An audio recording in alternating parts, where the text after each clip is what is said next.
So with summer coming right around the corner, I want to talk about how to travel affordably and for cheap for those of you who are on a budget. Now, I've definitely traveled to a lot of destinations before in the past, and I just want to share you guys some of the hacks and tips that I've learned myself. So without further ado, let's just jump right in. The first thing I want to talk about is accommodation. Now, I know that if you stay in a place like San Francisco, Las Vegas, or any of the big cities, and even internationally, right? Usually hotels cost you a lot of money. Now, there's definitely other ways that you can mitigate this, and maybe looking for other alternative options such as Airbnbs or hostels. I usually use Airbnbs for my traveling because one, they're usually cheaper than usually hotels, and two is that sometimes you can get the whole place to yourself. So depending if you really travel with friends or a group of people, it's nice to have your own place and your own entryway and entrance and even like parking spots, right? Now, an important tip here is to not pick the main center area for your accommodation place, right? If you are going to, for example, San Francisco, if you're going to Las Vegas, if you are going to stay in the most crowded tourist areas, it's gonna be a lot of money for accommodation. Instead, what you want to do is you want to try to pick the areas that are in the outskirts, maybe around 15-20 minutes away. Again, location really does matter because if you are around the city as well, it can get really busy, traffic can get really bad. But whereas if you stay like kind of near the suburbs or near the outskirts of the city, you'll find great prices and you'll find that maybe traffic isn't as bad as it would be if you stayed in the city. Number two is saving on transportation. How do you save on transportation and how do you get around, right? Whether it's domestic or international, it really just depends on your situation. When I went to Japan, I know that I bought a JR pass, which is their subway system, because with that pass, I was able to take,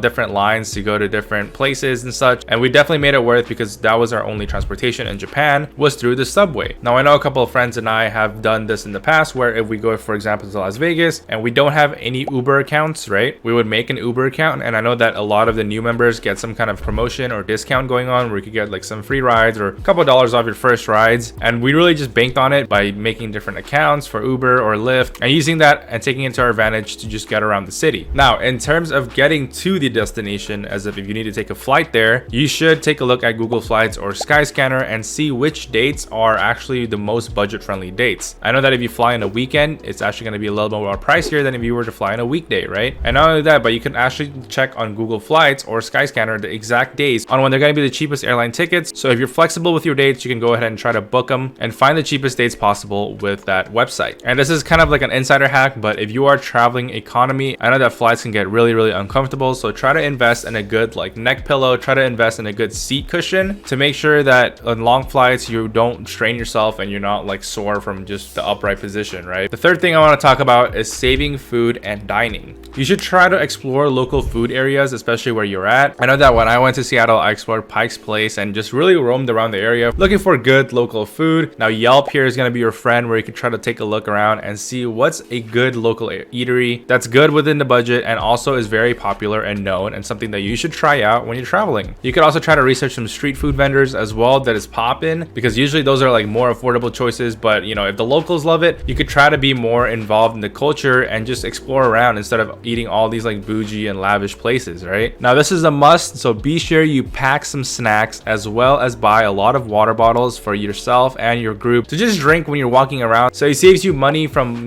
buying these waters or juices or sodas from these vendors where they try to upcharge you. And if you pack some snacks, you can also try to fill yourself up so you're not that hungry and you don't spend too much in terms of buying unnecessary food when you travel. Number four is saving money on activities and entertainment. First thing I want to say is make sure you check coupon codes or coupon websites such as Groupon to save on your activities. Now, I know I've done this before in the past, whether it's escape rooms, whether it's paddle boarding, whatever it is. I've definitely checked out Groupon for domestic discounts, right, in the USA. Or if you're traveling abroad, you can try to take a look at different discounts as well and see what kind of discounts and sales they offer from different websites when you're buying tickets to like amusement parks, events, concerts, and whatever it is. You can also try to get to know the city around and the area around and save money by maybe going on hikes, maybe just going sightseeing, taking a look at nature around, because that's definitely something I've done before in the past. You could also try to check your calendar for some local events or local festivals that are going around. Maybe there's a street fair, maybe there's a cultural celebration, right? And sometimes they give out free food and free music and free entertainment. So those are definitely an option that you want to check out if you're around a certain area and that's something you want to do if you're trying to save money. Now, last but not least, I want to talk about saving on currency. It's always important to bring cash whenever you travel abroad or even domestically, right? You don't know when the next ATM is going to be available and you don't want to use another ATM to,